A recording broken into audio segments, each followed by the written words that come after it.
In this video, we're going to learn how to read a credit report. So it's extremely important that when you pull your credit report, you're using a credit monitoring company that's going to give you all three.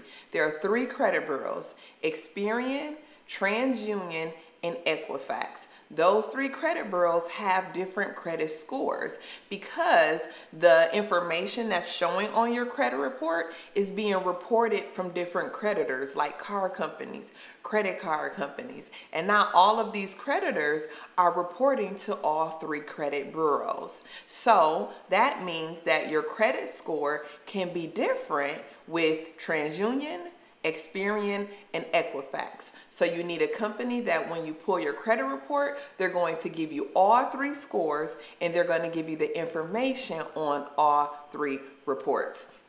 If you check the link at the end of this video, you're going to get a deal, basically a discount on credit monitoring. To pull your credit report, it's $1, and then it's $22 a month.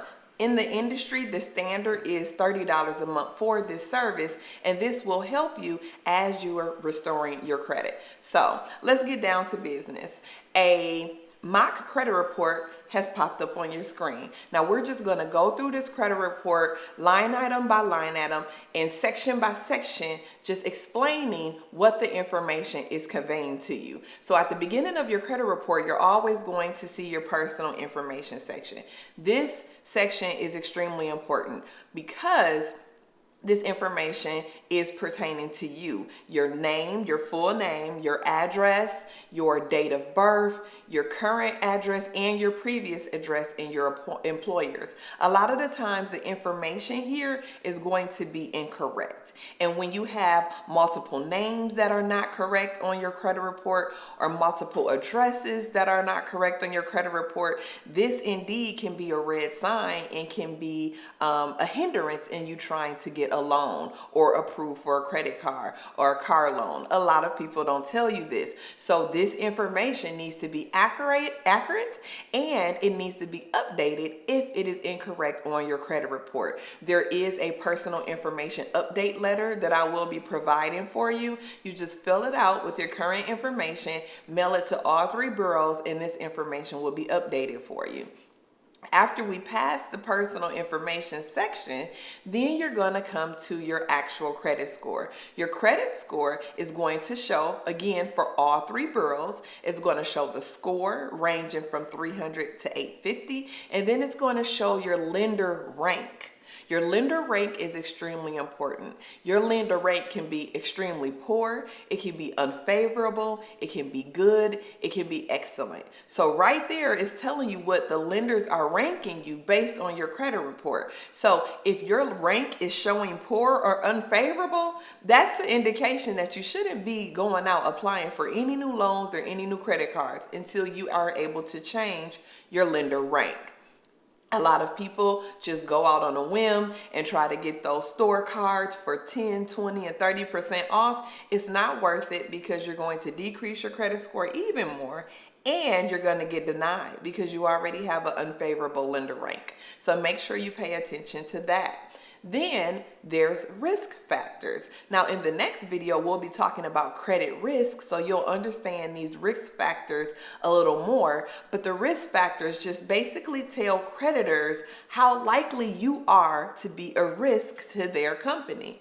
How are you a risk? You are a risk by borrowing from them and never repaying. And so your credit score is also giving the lenders your credit risk. So on your credit report, under each credit bureau section, they're going to show what your risk is.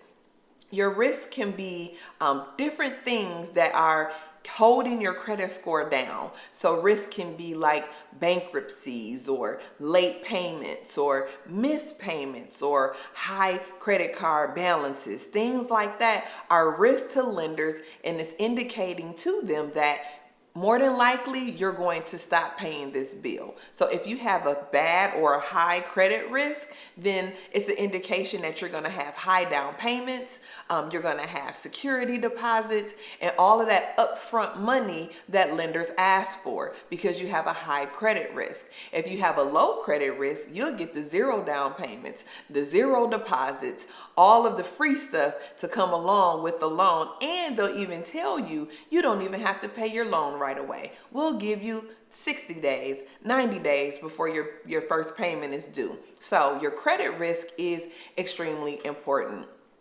After you read all of the factors of your credit risk, then you'll come to a summary. The summary is summarizing all of the accounts that you've ever had in your entire life since the age of 18, because 18 is a legal age in the United States, and it's when we start accumulating credit for each individual who is a U.S. citizen. So from the age of 18 and beyond, they're calculating how many accounts you've had. So that's where the total accounts is coming from in the summary section. Then it's going to show you your amount of open accounts. Those are the accounts that are active, that you are currently using today. Then you'll see your closed accounts. Your closed accounts are all of the accounts on your credit report that you had, but they are now closed, inactive, and you're no longer paying on.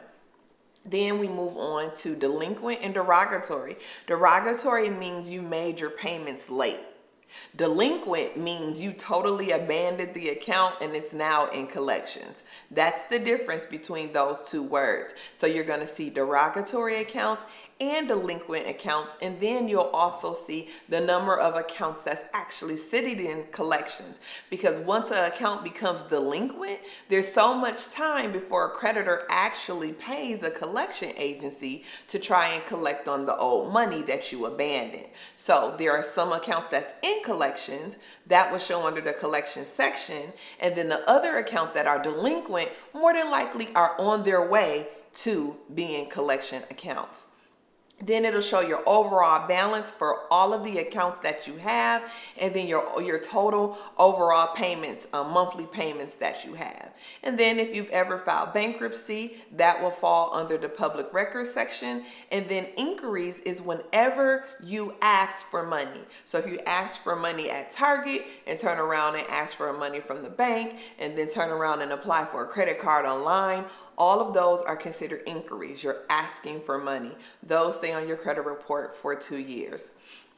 After you pass that information, we get to the account history. The account history is the history of every single account you've ever had and who that account was with. So that account could be with a credit card company, it can be with an actual bank, it can be with a furniture company, it can be with anyone. Whoever you allow to run your credit with your social security number, that information is going to pop up on your credit report. And this information will tell you when the account opened, when the account closed, if you ever paid the account late, how high your balance was on the account, any comments or concerns from the creditor about the account. They'll even notify in this section if you've ever disputed these accounts and the account didn't come off. All of that information is in the account history section. And the account history section is the meat of the credit report. This is where creditors are scrolling through to see how many times you've paid on time, how many times you're delinquent or you missed a payment. All of that information is in your credit report. Then when we get finally to the end of the credit report, you'll have your inquiry section. Your inquiry section is all of the creditors that you ever asked for money from for the past 2 to 3 years. So that creditor that you applied with to get that money or that credit card or that car or whatever, their information is going to show in the inquiry section. It is going to give the name of the company, the type of business it is, the date that you inquired or tried to get a loan from them, and then what credit bureaus it responded to, like where it posted. That information will be for the past 2 years. So if this information is inaccurate, then you can dispute, and all of the information from the creditors are on your credit report. That information will show their name and number and address, and you'll be able to contact them directly.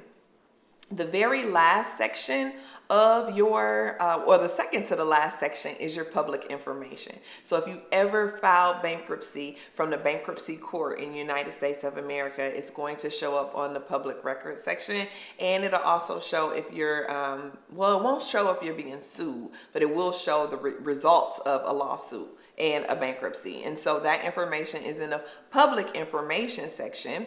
And then the last section is the creditor contacts, which I talked about. So all of the creditors that you've ever applied with, their addresses, their phone numbers. The only thing that's not on there is the email address, but it's everything you need to get in contact with the creditors that you owe money to, and all of the information that is inaccurate. It also has the information for those creditors. So go through your credit report listening to this video and look at the sections and understand what's being said about you financially so that you can know how you look in creditors' eyes. See you in the next video.